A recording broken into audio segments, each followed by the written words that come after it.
I'll be asking questions, right? And all I want, if someone can answer me, the last people who are going to be answering is Jibreel and Hassan Ali, because they are our teachers. So we will be giving them the last chance. And before that, other people, they can try to give the answers.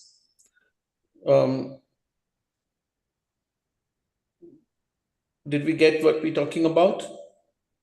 Yes. Yes. Yes. Yes. But I share these things on the kids' halakas. Ask your parents if you do not have the access. But main thing we want to say to all of us that these notes and these slides, what I will be sharing with you guys, these would be very handy because shortly you guys are gonna be teaching all of us. Okay. So I'm optimistic that you will be able to give me some answers of these ones, and one day, maybe next week or so, I will be um, I will be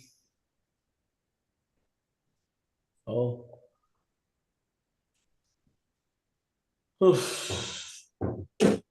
I will be going through the Kahoot sort of a thing. So do you guys know Kahoot, right? Yes. So today I wasn't prepared, but it is sort of a Kahoot. Then it is like sort of a thing when I'll be asking you few random questions. And as I said, Hassan Ali and Jibril, you guys will be answering the last. So let me, and this only, I'll be going today only for maybe 5-7 minutes, maybe less than that. So give you an idea what I will be expecting when we go through the story of the Prophet Muhammad Sallallahu Alaihi Wasallam. So one thing we should understand, and we need to, nowadays some people, they would be celebrating the birth of the Prophet Muhammad Sallallahu Alaihi Wasallam, which is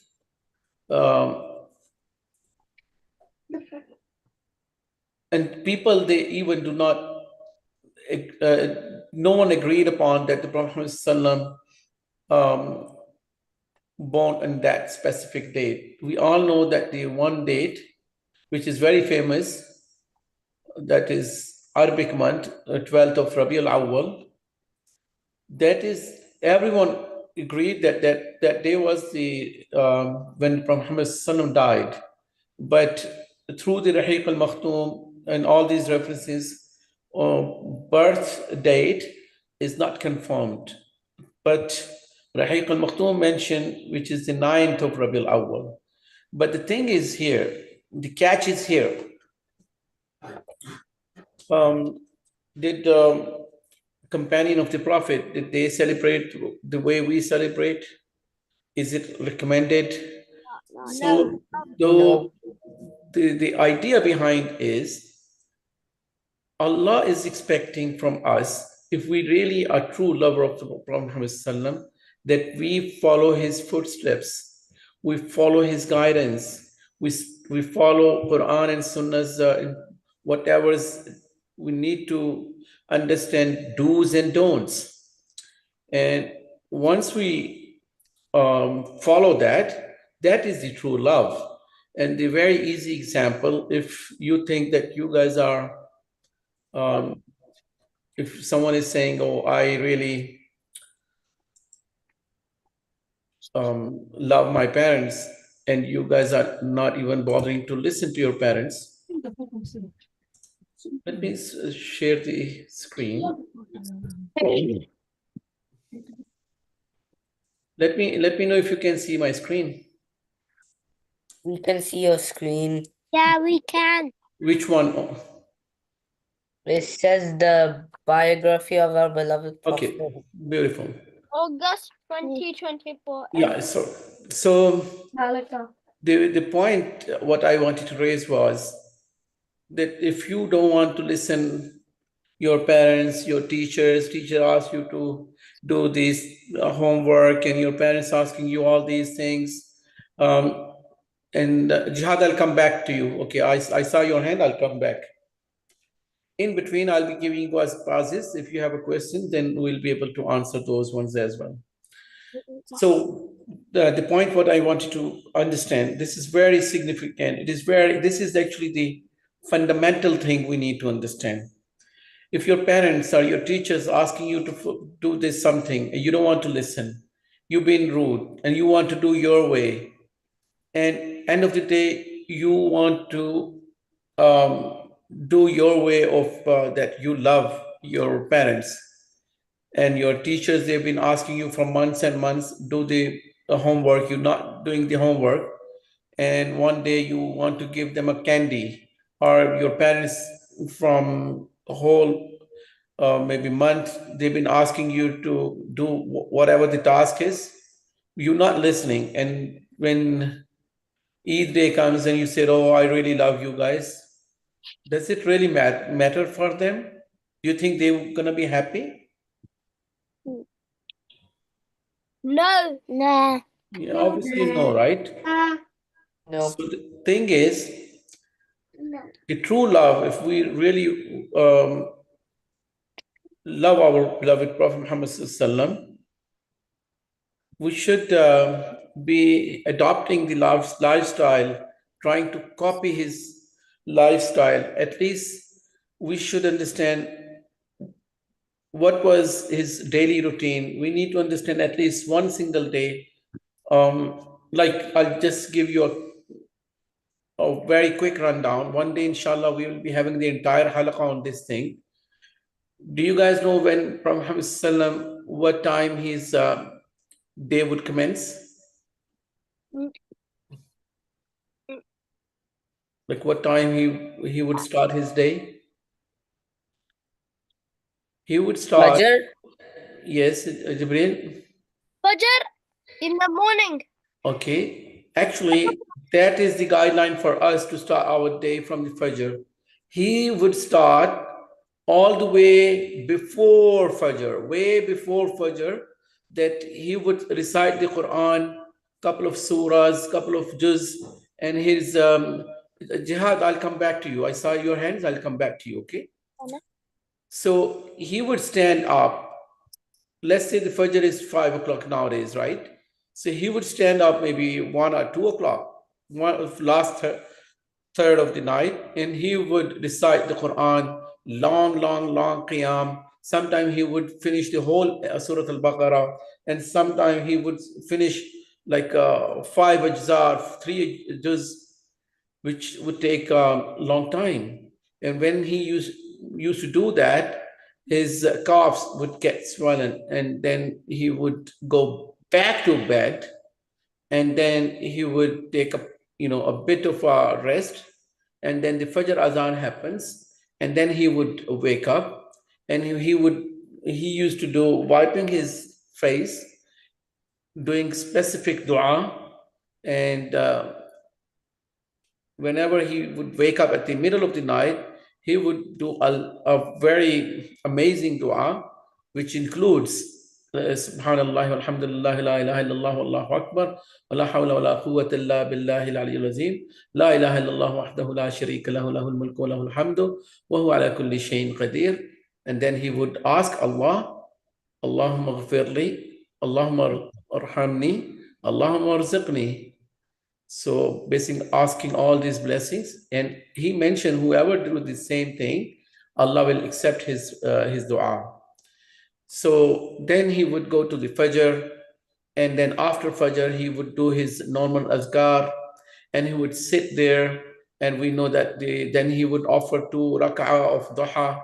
So according to the hadith, he said that a person who would do that, he would get the reward of Umrah and Hajj.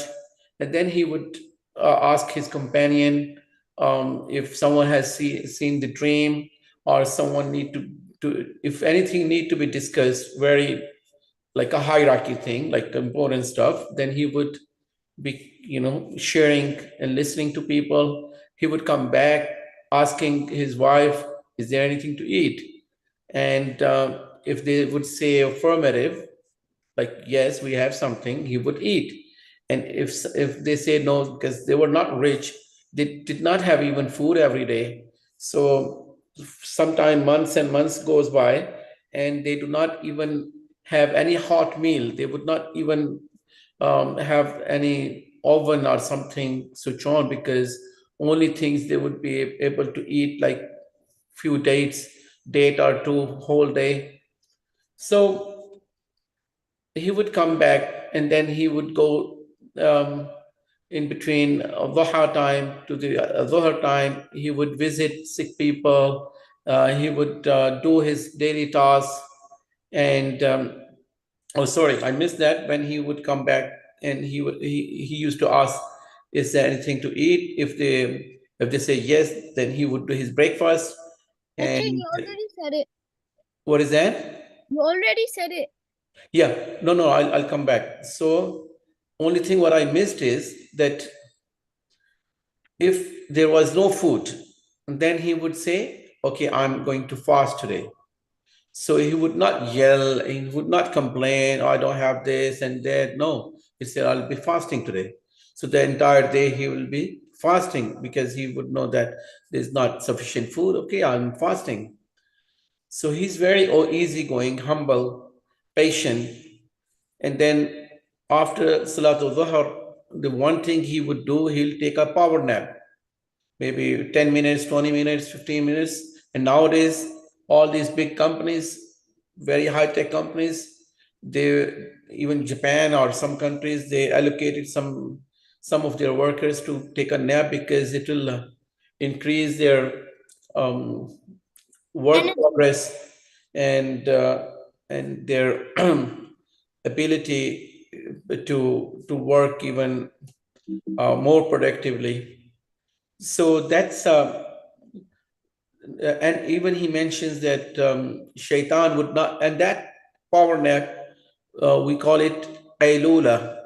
So after Zuhr, when the person, he would take a little rest, he'll become more energetic, more sharp.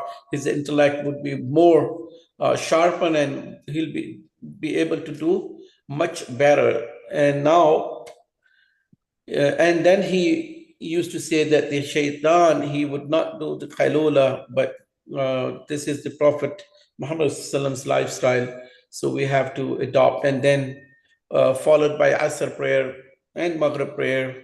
Obviously, if he was busy with the wars or the plans or helping others, and he would do all these things. We all know that his attributes and his lifestyle, how he was caring, and he was not only for outside people, telling them how to do the right thing, do's and don'ts according to the Quran, but he was, as a husband, give time to the wives, and the sometime he would play with his grandson Hassan radiallahu anhu and Hussein radiallahu anhu, or hang around with his friends. Hanging around means not wasting time, but obviously always strategy, how we can spread Islam, how we would do better in these defense force and all those sort of things. And then important thing is, after Isha, he would he commence his day early morning, way before Fajr, and with the adhkar. Soon he wakes up. And that's why we've been told that whenever you wake up, the first thing, when things, and sometimes we are lazy. I'll tell you a tip actually. Sometimes we don't want to wake up, do this thing. You need to wipe your face. It will do some magic. Not it is a sunnah, which is a big thing for us, even with one hand. Or even the science is saying that all the blood, something has to do with the blood, and when you do this thing, actually it's very easy to wake up. And soon you wake up, you say a few dua along, among with this dua is alhamdulillah alladhi alhamdulillah alladhi Who knows the dua? Yalla? Someone? What is the dua? Stop playing with these things, Jibril. We won't be able to focus if you guys are playing with these things. Chachu, kaun si dua? Yeah, take this thing away first. Yes. When you wake up, what dua would you recite? 4. Subhanallah. No one knows the dua? Jibril, can you take off the spectacles? Yes, Chachu, but Jihad is doing something. Jihad, we won't be able to focus. Alhamdulillah alladhi ahyana ba'dama amatana wa ilayhi nushur. And then he would, if we have to go to the washroom, then we put the, we enter with the left foot and we say Bismillah, Allahumma inni a'udhu bika min al-khubthi wal khaba'ith. When person would come out of the home, he would say Bismillah, Bismillahi wa tawakkaltu ala Allah, la hawla wa la quwwata illa billah. When a person would enter in the masjid, he say Allahumma aftah li abwaba bi rahmatika. When he would come out of the bathroom, he would say Ghufranak, Allah forgive me. When he come out of the masjid, he would say Allahumma inni as'aluka min fadlik. All the ad'iyah, all the supplications are very important. So when the Isha happens, if he has nothing important to do, he would not waste his time like what we do, hang around with the friends or doing other things or maybe on the gadgets or no. He would go straight back to the bed. And then again he would recite, he commences his days, each day with du'as and all these things, and he would go to the bed, and there is a special protocol going to the bed. Obviously, we wipe with our hand bed. We never jump on the bed because maybe some shayateen there or something. You always say Bismillah and then wipe your bed, and then you go and you say Ayat al-Kursi and Qul huwallahu ahad, Qul a'udhu bi rabbil falaq, Qul a'udhu bi rabbin nas. You blow on your hand and you wipe it. This is what the Prophet Muhammad used to do. He wiped all the way to the toes. He would do 3 times, and then he would recite the Ayat al-Kursi and the last 2 ayah of the Surah al-Baqarah.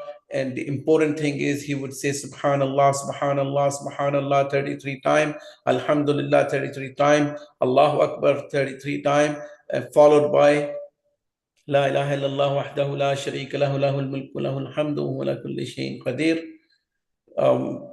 And a person would wake up, because this is the remedy he shared with his daughter Fatima radiallahu anha when she asked a servant when Muslim became rich, and he instead gave these dua, Subhanallah, Alhamdulillah, Allahu Akbar. So this is a hint for us. If you want to be energetic, morning time in school and focused, you recite these things at the night. Yes, Jibril and Jihad, I'll take a pause and taking your yeah, go ahead. Chachu, could I share my Rahiq al-Maktoum? No, mera beta, we'll be doing face to face. I'm Chachu. Yeah. Jihad ने कुछ ready किया.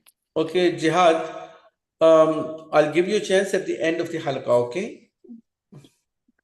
Because today I wanted to utilize this time because we are online for some reason. Otherwise, we would be in the masjid. Only reason because I wanted this thing to be accomplished by the end of the halqa. So this rundown will give you a help, because shortly I'll be asking you. Okay, let's do now. Okay, I need to see your hands to be raised, and as I say, the Jibril and the Hassan Ali would answer the last. And for next 5 minutes, I'll be asking you questions. Only reason for these ones, so whenever we go through, even today, a rundown or a comprehensive version with the Jibril and Hassan Ali when we are in the classroom, because at the end we will be we will be able to answer these questions, because some of us might do not know these answers. So get ready to raise the hand. Okay, so who's gonna tell me? The first priority would go to Muhib if he knows any answer. Or actually, Jihad number one, and then Muhib, and then Abdullah, and then Hassan Ali or Jibril, whoever's. So let's say I'll be asking these questions later, right? So you should know that these sort of things would be in the Kahoot. So if I'll ask you guys, when Prophet Muhammad Sallam born? Born? Mm-hmm. Raise hand. Jihad. Jihad. चाचू आपसे पूछे. I'll Muhib and Jihad and Abdullah will be getting 15 seconds if they raise their hands. Otherwise, I'll be asking Jihad or Jibril to give the answer. Yes, Jihad. Prophet. Prophet Muhammad. And raise hands digitally, clicking that thing, so I'll be able to see, because you guys are in very tiny screen. Yeah. Jihad, do you know the answer? Yeah, just go ahead then. Prophet Muhammad Sallallahu Alaihi Wasallam. sallallahu alaihi wasallam. Yeah, bolo. Bolo. Sallallahu alaihi wasallam. Chacho, he doesn't know. Yeah, Muhib, Abdullah, do you guys know?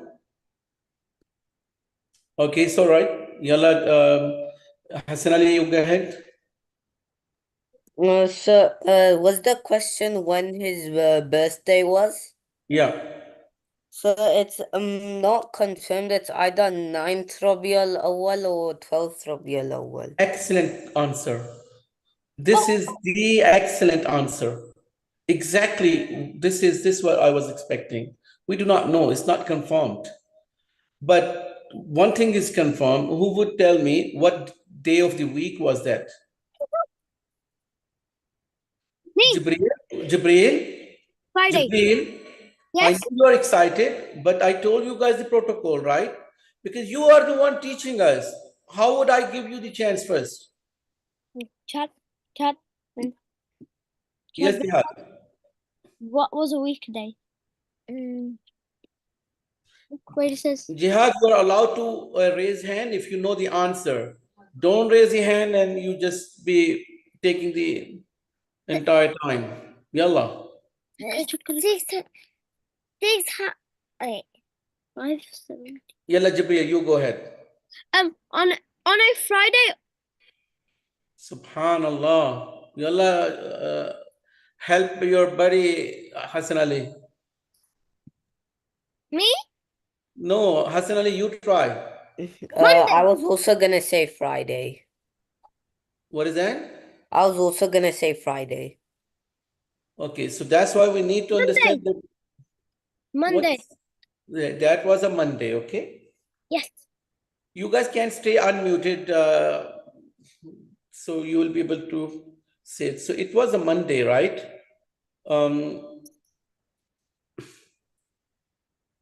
Okay, so Muhib gonna tell me what city he born. Muhib, can we stay unmuted, please? So because every time we'll be consuming a lot of time. Yalla. In Makkah. Oh, thank you. When I pick someone, then it means okay. So what was it? His father's name, Abdullah? Wait. Abdullah. Yeah, I'm here. Wait, just a sec. What was Prophet Muhammad Sallam's father name? Wait a minute. Abdullah. Yes. What was his father's name? A second. Abdullah. Yes. Did you know it? Yalla, go ahead. His name was Abdullah. That's it. I was giving you a hint, Spain. How is that supposed to be a hint? I'm like, is he able to hear me? Is the microphone on mute or what's going on? What was someone gonna tell me a challenging question later, but what was his grandfather name to straight to no, nothing for you, Jibril. Sorry, you are the teacher. Unless we all get stuck. You already have one go, you could not help us, that one. So that's why you should be always reading and reading superior, because you are our teacher and Hassan Ali. You should be going through Rahiq al-Maktoum many, many times, because in my life, I ever get stuck, I'll be calling you guys. So you should be far superior than me. Yalla, who was a grandfather? Jihad, go ahead if you know the answer. Abdul Muttalib. Okay, now this is a challenging one. I believe Hassan Ali and the Jibril gonna help us. What was the real name of the Abdul Muttalib? Aha. Uh-huh. I'm gonna Google it. When we was going through and you guys were around somewhere else. So see, these are the things. What you call in Arabic when a person looks like an old man? Buddha. Yeah, what is the Buddha in Arabic? Sheba, right? And why he was named Sheba? Because when he born, when he was a little boy, some of his hair was white, gray hair already, and they call him Sheba. And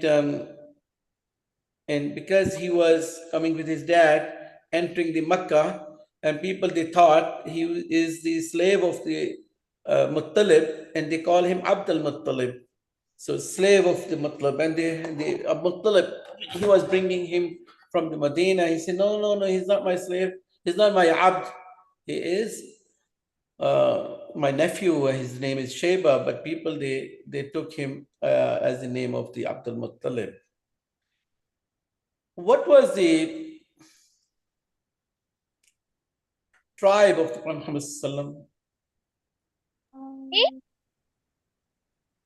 Yalla Hassan Ali, I think it's a hard one for you. Banu Hashim. Banu Hashim. And Banu under what Hashim. clan? Hashim. Quraysh. Quraysh. Did you say where the tribe of the Prophet Muhammad or the Abdul Muttalib? So what year he had the heart surgery?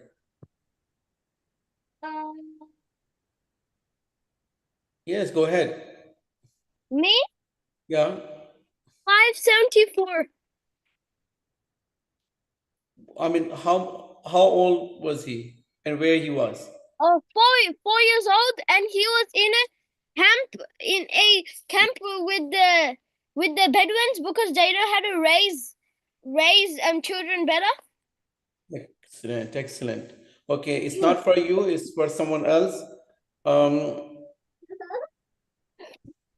What age when he went with his uncle Abu Talib to Syria?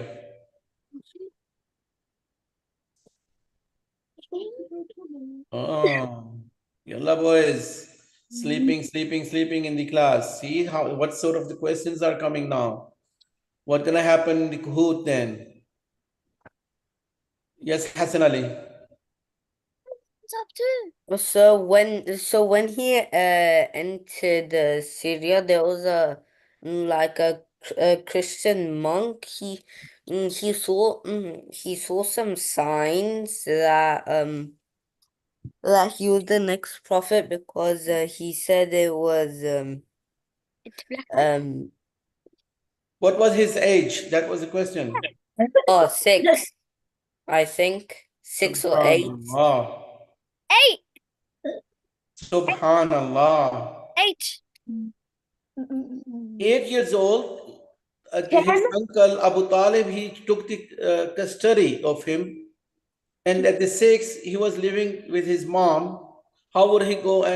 His mom died at 6, so Or it 8. so I it must think. be past 8. 8. 20. 10. 10. 10, About 10. 8, 9, 10, 11, 12, 13, 14, 15, something gonna click, right? 12. Ah. Good job. He was 12 years old. Yes. 12. 12. 12. I told you 12. So Alright.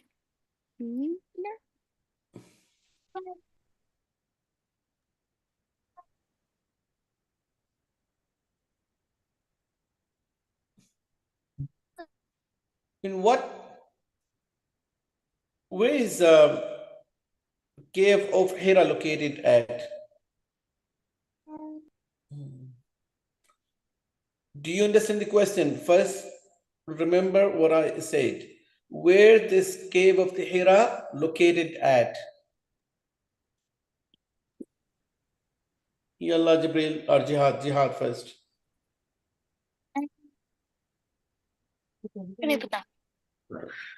Yalla Jibril. Jabal Noor. Yeah. What is the meaning of the Jabal? Mountain. Mountain.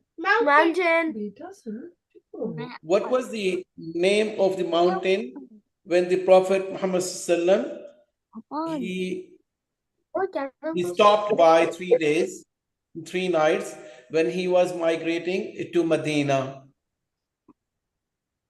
No. Jibril, I know you know the answer, but let's try someone else. Yalla.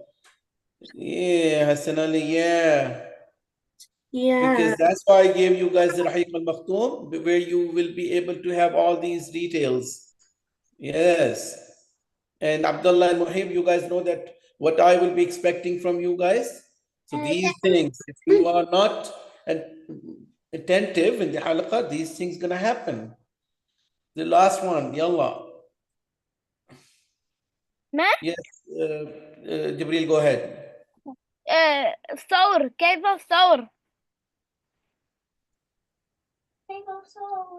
Cave of Thor? Are you Yes. sure? No. Mountain. Jabal Thor, right? Yeah, Jabal Thawr. Okay, so I ran out of the time, and the time is running very, very fast. Why would I need to finish at least, and that's why it is very important today. If you guys have to stay 5 minutes extra, please do so, because I want you to finish the rest of the. That's why when I talk and I'll show you these things, you have to be attentive. So this is what we did last time. Can you see the screen? Yeah. Yes. Okay. Yes. So yeah. I'll go very quickly. First 5 minutes review what we gone through, and the second half I'll be taking few minutes. So this was when the Prophet Muhammad Sallam, we all know that we talked about these things when he born, and the we call it the year of the elephant. And then the Prophet Muhammad Sallam, we know that the Halima, she was the okay, what is happening?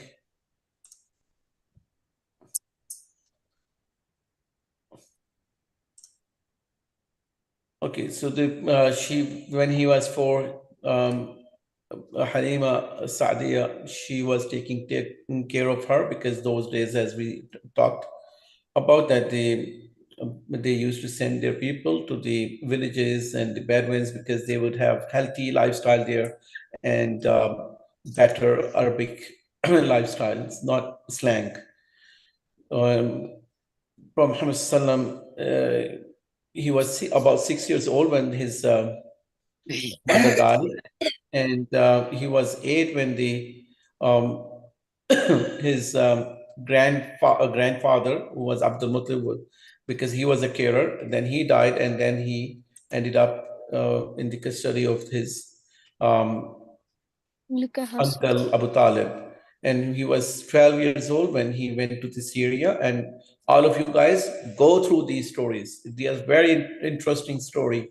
What the Hassan Ali wanted to tell us about the a person monk. He would never exit from his cave and he would stay all the way there. And he came out after years and years only to see Prophet Muhammad Sallam, and he asked him um, to see the seal of the prophethood from the back, and he gave the prediction that he is the prophet of this ummah, and asked, almost begged the Abu Talib to send him back, otherwise the Jews gonna harm him. So actually, he did not end up going to Syria. Halfway through, he was returned with some of the workers or some people who Abu Talib appointed. So then few battles happen and few treaty happens. We learn about these ones, and he was a helping hand in those things. And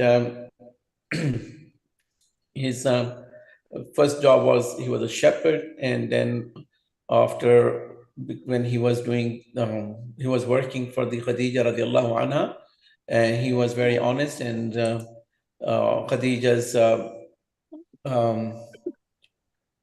servant who was with him, Maisara, he was very impressed, and he told all the story to the Khadija radiallahu anha, who was a businesswoman, and she ended up marrying Prophet Muhammad Sallam, because she was very impressed of his, we all know that Prophet Muhammad Sallam, at that time Prophet Muhammad Sallam's age was 25, though the Khadija's radiallahu anha's age was 40 years old, and she was a widow.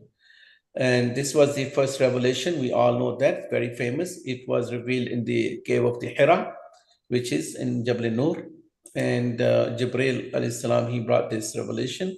And then first few years, 3 years, he would only call to his own people, own very close friends. And there are few names like Abu Bakr radiallahu anhu, Ali radiallahu anhu, Khadija radiallahu anha, like his very close member who became Muslims. And after 3 years, he went to the mountain and he called everyone. And we know about the story on when he called everyone from the mountain of, which mountain was that? Thawr. So When he went on this mountain and he called everyone publicly, he said about the Islam of 4th year. Yes? Cave, wait, Jabal Nur. Okay, I'm not going to answer this. You guys Google this one. Which one? What he said, okay, can you, that's a very famous dialogue to attract everyone's attention. He said some word in Arabic. Ya Muazzu. Ya Sabah Ya Sabaha. Right? Okay, so we'll carry on. And this was the name actually on the Safa mountain, right? Yes. So we have to remember this, very important. And then he called everyone Ya Sabaha. Okay, so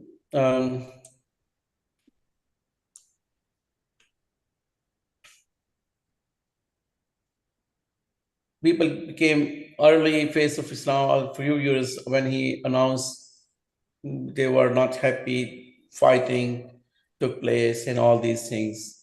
And some people got executed, some people were very cruel, and all sort of things were happening. Conflict escalated to climax.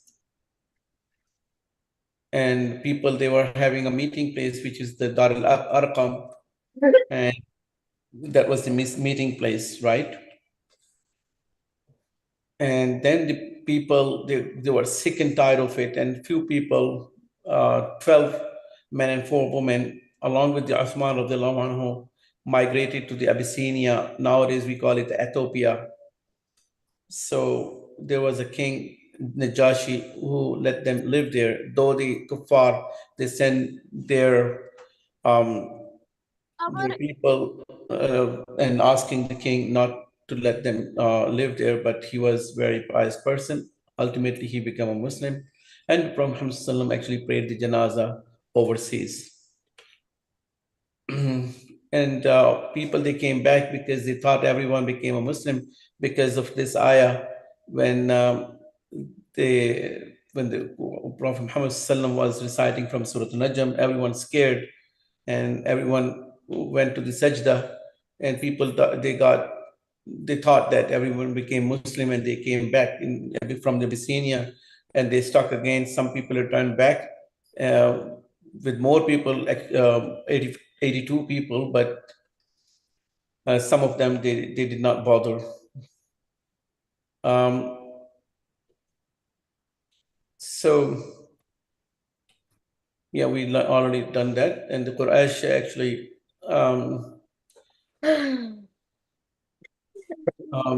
then the boycott happened, and they sent them in one place, Shabin Abi Talib, where they had to stay there 3 years, and the people they boycott with the Muslims.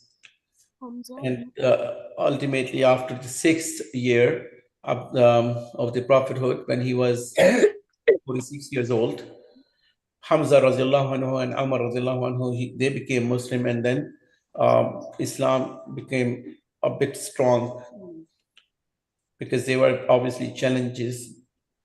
They were challengers. So this is about the total boycott, what we just talked about. Are you guys getting it? Yes. Yes. Because we've done these things. I'm just going quickly. When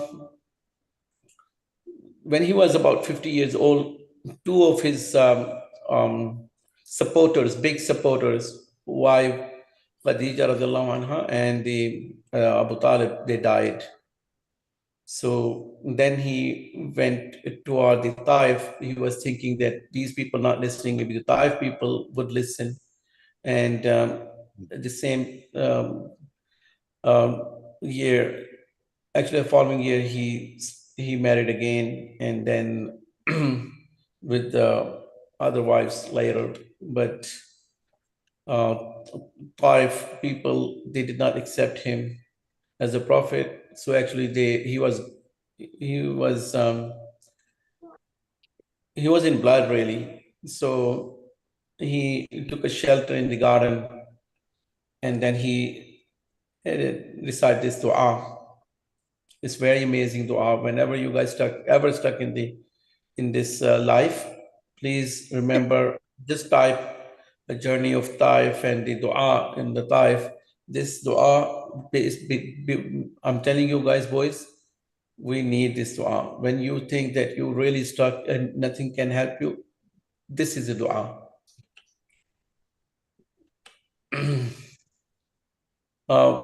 The sign of the moon splitting, obviously people, they still reject it.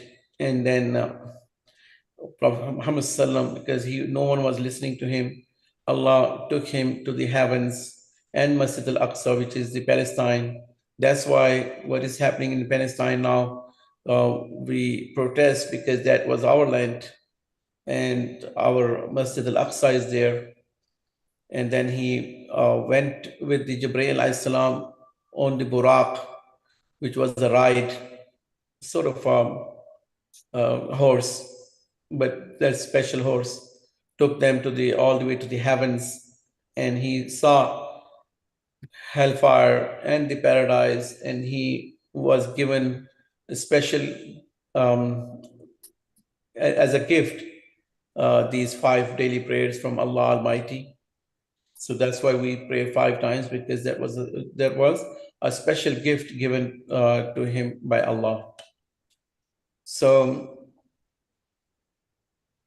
then few people start coming from the Medina, and they took the pledge that if you come over there, we'll help you. So and the following year, people, they came and they took the pledge, even bigger number, and they were having a planning. Okay, let's go to the Medina, and Prophet Sallam, there was a very beautiful story, a lot of lessons there. Hassan Ali and Jibril, they help us already, but I'll ask you guys, please go through all these stories when how they traveled and all sort of story. So in Dar al-Nadwa, people from Kuffar, they plot to kill Prophet Sallam, but Allah informed him, and then he migrated uh, with Abu Bakr Siddiq radiallahu anhu. And then I know I'm a bit behind, but please tell your parents if I'll go like 10 minutes, even more. Yeah, I can do that because last time you guys had the parties. Literally for 2 weeks, we did not study. We were just having fun. So it's all right. Because we want to finish this, right? So you do not miss another day of getting together in the masjid, inshallah. Okay, so then Prophet ﷺ, he left, and he asked Jibril, Ali radiallahu anhu, to stay on his bed, so people would think that the Prophet ﷺ, he is sleeping there. Ultimately, when he became to know that he is not the Prophet ﷺ, Ali radiallahu anhu, he returned the amana that the people used to give him, things. Prophet ﷺ, he used to keep these things for the people, and after handing over all these things to the people, so he followed Prophet ﷺ after 3 days. So this would be a question you have to know, that if you ever come across about when Ali bin Abi Talib did his migration after 3 days of the prophets.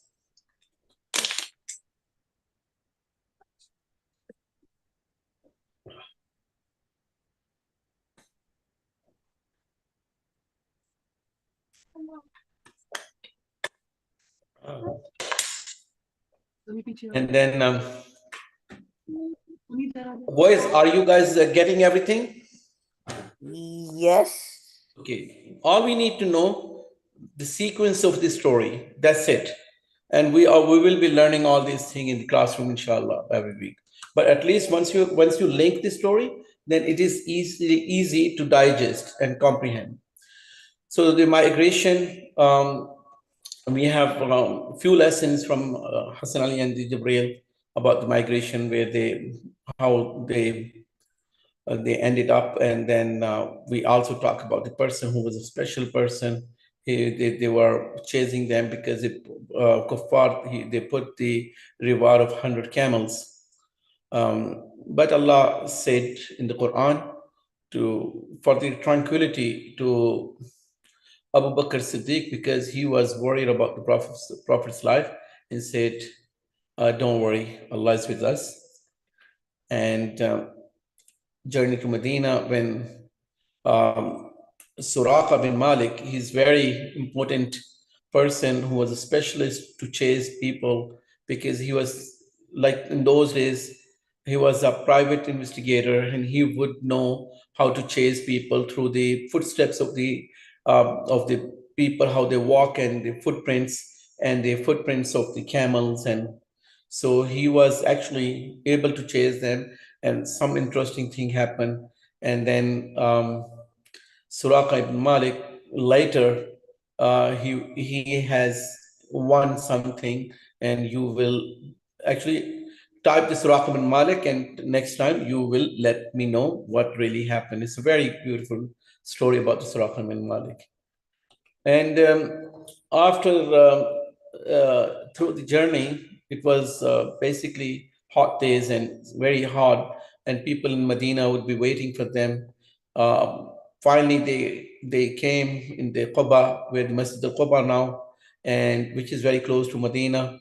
And after a few nights spending in the Quba, they went to the Medina, where he was very warm welcome by the people of the Medina, and the people of Medina would call Ansar, and the people who would migrate from the um, Makkah, they would call Muhajirin, immigrants.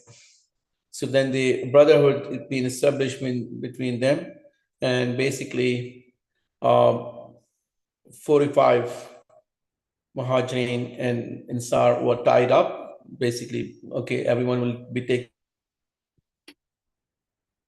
his brother, and they would actually honor them more than the brothers, because they said our siblings were just a sibling, but these are our brother, because Prophet Muhammad SAW told us. So, what the lesson for us? If someone you see in your life, he's suffering, you offer them services, whatever you could do. Covenant are made with the other communities in Medina, because people they wanted to establish the state. So he set the dialogues and all these things. Yes. It's like Shaitan. Okay. Black. So military expedition, Syria, Ghazwat. So Ghazwa, when Prophet Muhammad Sallam, he joined the companion to actually be in the battlefield, that is called a Ghazwa. And there was few Ghazwat which are very famous. Three are very famous. Battle of Badr and Uhud and Trench, and followed by a few more, which is Hunain and the conquer of Makkah and the Rome. So these are the military strategies. New Qibla, actually, as I said, people before used to point themselves toward the Beit al-Maqdis, which is in Palestine. Muslim used to pray toward that one. But um, then the Prophet Muhammad Sallam, he was already, basically he would not ask Allah, but he used to expect when Allah would give him that Qibla, because he's missing home, and he loves the Kaaba, and Allah actually gave him that okay, from now on, the new Qibla, the direction where you're going to be praying is Kaaba. So Battle of Badr. Show me how you look. Boys, stay there. Azan and Jihad, please. This is only a few minutes and we'll be done. So, as I say, these three battles are important, and all the war strategies and everything we're gonna be going through when we're gonna get there. But at least you should know that this was a big victory where very a few hundreds, like 313 people, fought with the 1,300 people of the kuffar, but Allah sent make it equal. Allah sent the help to the angels, about 1,000 angels. And that was after the big victory. It was they got paranoid, and their big leaders got killed, and they came back with a bigger army of 3,000 people. At that time, Muslims were only again 1/3, which is 1,000, and actually 300 were the hypocrites. They left them, and basically 3,000 versus 700. They are way a small number, but they almost won. But because of one of these war strategy, and there was a mistake, the Prophet ﷺ told them not to move from one point, and they actually thought they won the war, and the war is ended, and they actually it changed from the winning to the losing point. And then Muhammad Sallam, he done few because the some when remember when I said that when he entered in the Medina, he said to the non-Muslims and the Jews, okay, whoever gonna attack Medina, we will be together. And he found out that they betrayed him.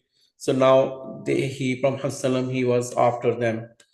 And Banu Nadar and all these tribes, they got the punishment. And Battle of the Trench, where they dug the big hole, and the army came, and it's a 4,000 or far even more, but they could not cross this trench, and Allah sent very strong winds, where they ended up after a few days, they had to go back. They did not get anything. And then Prophet Muhammad Sallam, he went after people who betrayed, and he took all of their lands and everything. They've been kicked out.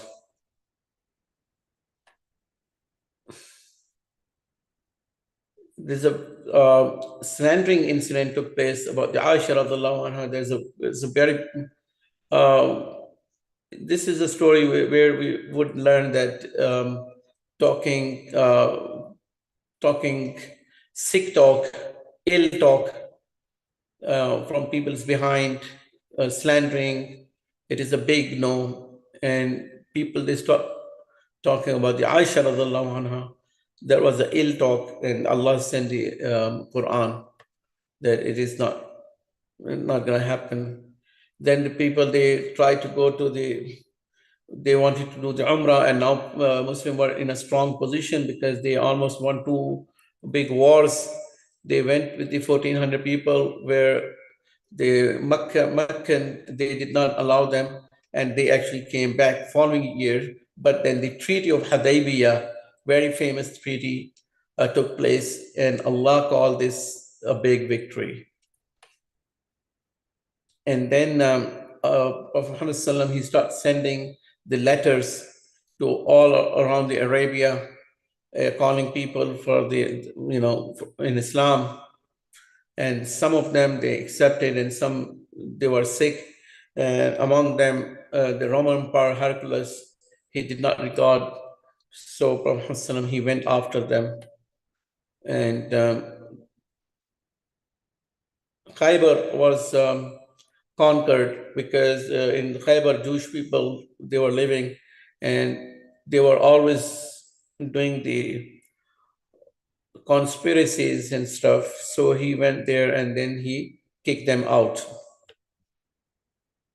Muslim finally performed Umrah, which was the second year, as I told you guys. And Prophet he performed the Umrah with about 2,000 people. Initially, there were 1,400, but now it's 2,000 people. And then the Makkah, which was the 8th year, after 8th year in Medina, the Makkah, they breached the treaty. Some treaty was there, Hudaybiyah, we're gonna do this, and no one is allowed to do this and do this. Then they done something wrong. And Prophet said, because you are not abide by the treaty, now I'm coming. So he came, entered the Makkah with the 10,000 people, and conquered the Makkah, and took the Kaaba, and took all the idols from the Kaaba. And basically Muslim world, they were in charge of the Kaaba now and the Makkah. So they ruled Medina and the Makkah at that time. And actually he did not took any revenge. He basically forgave everyone and gave them the escape route. Whoever want to leave, okay, they can leave. Ultimately, they've been given 4 months to leave if they don't want to become a Muslim. Otherwise, they can. And after that, 12,000 people, along with the Prophet Muhammad, they had a battle in Hunain. And that battle actually turned to be almost against the Muslims. All Muslims were about to lose, and because they were now thinking there's a big number, but actually they should be relying on the Allah's help. But ultimately, Prophet Muhammad during the war, he shouted and called the Muslims, and then they retaliated, and they won again, Battle of Hunain. and the Battle of Taif followed by that, and then Tabuk, which is the 30,000 people. They went to the bigger army that was hundreds of thousand proper army, where Muhammad sent these troops, and they challenged them almost in their area, but they scared and they did not come. So whole Arabia, they became to know now no one can mess around with the Muslims. They are very strong. If they can challenge the superpower of that time, it means. And the following year, which was the 9th year, Abu Bakr Siddiq radiallahu anhu, he led a Muslim for the Hajj, because now they can go any time. And Prophet Muhammad, why he did not go? Because he was so busy to preaching Islam and establishing the state of Medina. And after that, in the 9th year, a lot of delegation, a lot of ambassadors all around the Arabia came, and they wanted to have a treaty with the Prophet. Like nowadays, embassies and ambassadors, they would come and say, okay, we will trade with you guys. We don't want to fight because everyone's scared of them. So this is what happened. We need to understand how people, they would send their delegations once Muslims are in power. That's why it's important for you guys to know your history through the Seerah and the Quran, and you have to be academically fit and strong enough in gym so people will regard you. Otherwise, if you do not go to the school and you do not do proper schooling and proper Islamic lifestyle, and you're not healthy enough and consuming all this junk food, who would even consider you that you even exist? And the farewell pilgrimage, when the Prophet ﷺ, that was the only Hajj he performed, because he was so busy. And the Surah Ma'idah, this is the last surah, this is the last part of the ayah, when Allah sent this, that today your deen is completed. This is the last verse of the Quran. When I ask you what is the last verse of the Quran, you should be able to say, Al-Yawma akmaltu lakum dinakum. And then the death of the Prophet Muhammad, which was 11th year of the migration. He was basically, he was 63 years old. So basically, after 60, so we all know that he was died. So reference of these, all the talk we talk about is one of the award-winning book, which is the Sealed Nectar, Rahiq al-Maktoum. So we should know that it is very important whenever we study in the classroom. So you should be able to understand that this is really important things. Okay.